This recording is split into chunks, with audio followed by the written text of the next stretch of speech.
Assalamualaikum warahmatullahi wabarakatuh. Saya Rofi Salatul Bahri dari Prodi Teknologi Informasi kelas C. Di sini saya akan menjelaskan tentang chapter ke-8 dari mata kuliah Teknik Komputer. Chapter 8 meliputi materi printer laser, printer thermal, printer virtual, dan printer 3D. Yang pertama ada printer laser. Printer laser adalah printer cepat berkualitas tinggi yang menggunakan sinar laser untuk membuat gambar. Beberapa keunggulan printer laser yaitu biaya per halaman yang rendah, PPM tinggi, KPS tinggi, dan hasil cetak yang kering. Kelemahan dari printer laser yaitu ada biaya startup yang tinggi dan kasih toner yang bisa mahal.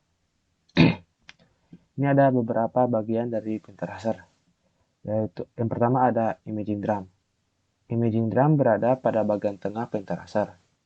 Drum adalah silinder logam yang dilapisi dengan bahan isolasi pekat cahaya. Ketika seberkas sinar laser mengenai drum, itu akan menjadi konduktor pada titik di mana cahaya mengenainya. Selanjutnya dari bagian printer laser ada toner cartridge dan paper atau kertas. Toner cartridge dan paper adalah barang konsumsi utama dari dalam printer laser.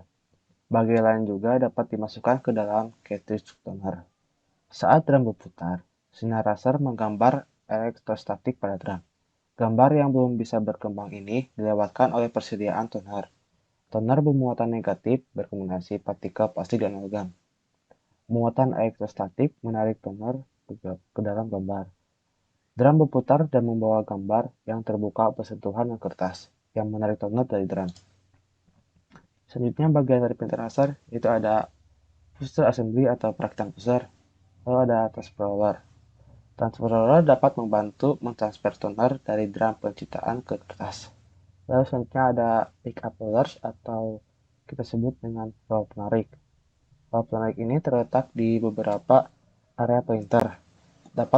Gunanya yaitu dapat memindahkan lembaran kertas dari baki atau kaset melalui printer selama pencetakan berlangsung. Selanjutnya yaitu ada duplexing assembly atau perakitan duplex. Perakitan duplex ini dapat membalik halaman yang sudah cetak di satu sisi sehingga dapat dicetak di satu sisi lainnya. Ini contoh gambar-gambarnya. Ini ada cara kerja printer laser. Yang pertama ada processing atau pengolahan, yaitu data dari sumber harus diubah menjadi bentuk yang dapat cetak. Printer mengubah data dari bahasa umum seperti Adobe PostScript atau PS atau HP Printer Command Language atau disingkat dengan PCL ke gambar printer yang disimpan dalam memori printer. Beberapa printer laser memiliki dukungan Graphical Device Interface atau kita singkat dengan GDI bawaannya. GDI digunakan oleh aplikasi Windows untuk menampilkan gambar yang dicetak pada monitor sehingga tidak perlu mengkonversi output ke format lain seperti PS atau PCL. Yang kedua ada charging atau pengisian. Pada gambar drum dihapus dan drum dikondisikan untuk gambar baru, sebuah kawat, grid, atau roll menerima muatan kira-kira 600 volt DC secara merata di seluruh permukaan drum. Kawat atau grid yang rusak disebut primary corona. Yang ketiga ada exposing atau mengekspos. Untuk membuat gambar, drum fotosensitif disinari dengan sinar laser. Setiap bagian drum yang dipindai dengan cahaya memiliki muatan permukaan yang dikurangi menjadi sekitar 100 volt DC. Muatan listrik ini memiliki muatan negatif yang lebih rendah daripada sisa drum. Saat drum berputar, gambar tak terlihat dibuat di drum. Yang keempat ada developing atau mengembangkan. Toner yang diterapkan pada gambar di drum, bila kontrol menahan toner pada jarak mikroskopis dari drum.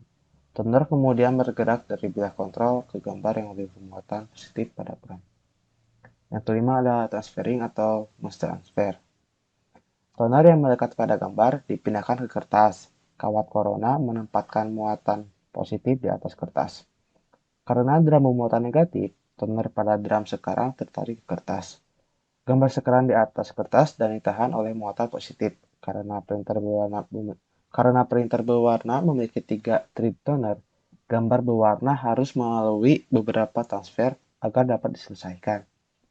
Untuk memastikan gambar yang tepat, beberapa printer warna menulis beberapa kali ke sabuk transfer yang mentransfer gambar yang lengkap ke kertas. Yang keenam ada fusing atau screen. Toner secara permanen menyatu dengan kertas, lalu kertas dicetak digulung di antara roll yang dipanaskan dan roll yang ditekan. Saat kertas bergerak melalui roll, toner yang lepas meleleh dan menyatu dengan serat di dalam kertas. Kertas kemudian dipindahkan ke baki keluaran sebagai halaman dan dicetak. Printer laser dengan rakitan toples dapat mencetak di kedua sisi selembar kertas. Yang terakhir itu ada cleaning atau pembersihan. Ketika gambar telah disimpan di atas kertas dan drum telah terpisah dari kertas, toner yang tersisa harus dikeluarkan dari drum. Printer mungkin memiliki bilah yang mengikis kelebihan toner. Beberapa printer menggunakan tegangan AC pada kabel yang menghilangkan muatan dari permukaan drum dan memungkinkan kelebihan toner jatuh dari drum. Kelebihan toner ini disimpan dalam wadah toner bekas yang dikosongkan atau dibuang. Selanjutnya itu ada printer thermal. Ini ada contoh printer thermal. Banyak kasir retail dan beberapa mesin fax yang lebih tua berisi printer thermal. Kertas thermal diproses secara kimia dan memiliki kualitas seperti lilin. Kertas thermal menjadi hitam saat dipanaskan. Jadi jika kertas ini dipanaskan akan berubah warna menjadi hitam. Setelah gulungan kertas thermal dimasukkan, unit pengumpanan memindahkan kertas melalui printer. Arus listrik dikirim ke elemen pemanas di kepala cetak untuk menghasilkan panas. Area kepala cetak yang dipanaskan membuat gambar di atas kertas.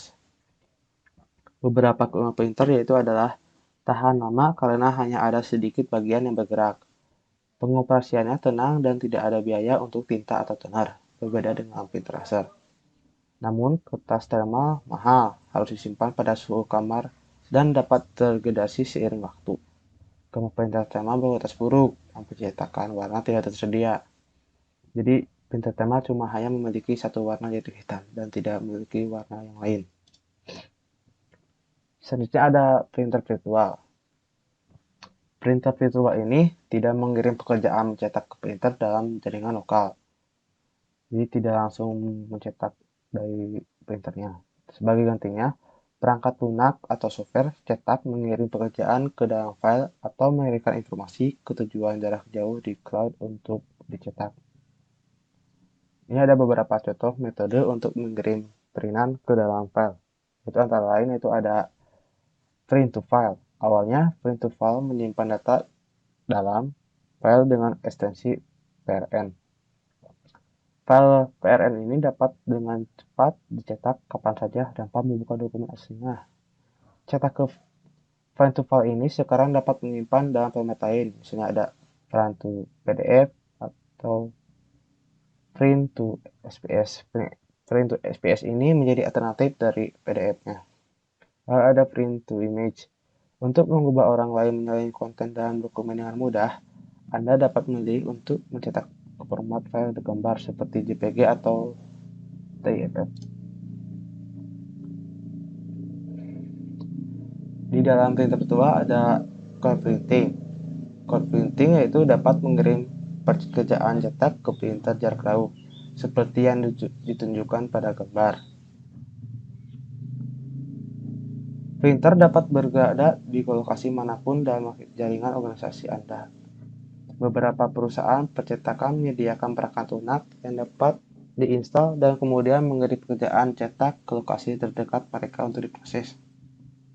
Contoh dari cloud printing yaitu ada Google Cloud Print yang memungkinkan Anda menghubungkan printer ke web.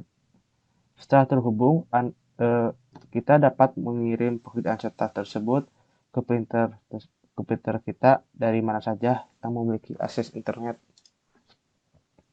Yang terakhir yaitu ada printer 3D. Printer 3D ini digunakan untuk membuat objek 3 dimensi. Benda-benda ini pertama kali dirancang menggunakan komputer. Berbagai media sekarang tersedia untuk membuat objek-objek ini. Namun untuk pemula, printer 3D yang menggunakan filament plastik adalah yang paling umum digunakan. Jadi yang paling umum digunakan yaitu ada filamen plastik. Filamen plastik ditambahkan berlapis-lapis untuk membuat objek yang diprogram pada komputernya. Secara tradisional, mesin memotong atau mengebor potongan dari bahan-bahan mentah, misalnya yaitu batu, logam, kayu, untuk membuat objek. Nah, cara ini dikenal dengan manufaktur subtraktif. Printer 3D ini menambahkan bahan yang digunakan untuk membuat objek, berlapis-lapis, atau bahkan potongan-potongan kecil. Oleh karena itu, mereka dikenal sebagai mesin manufaktur adiktif. Ini adalah beberapa bagian dari printer 3D. Yang pertama ada filamen. Filamen adalah bahan yang digunakan dalam printer 3D untuk membuat objek. Jenis filamen ini yang umum adalah berbasis plastik, misalnya ada ABS, PLA, dan TPA. Bahkan ada filamen yang terbuat dari nilon, logam, atau kayu. Bagian yang lain itu ada feeder. Feeder dapat mengambil filamen dari tabung feed yang ditempatkan ke dalam extruder. Feeder menariknya ke bawah untuk dipanaskan dan keluar melalui hot end nozzle. Lalu ada hot end nozzle.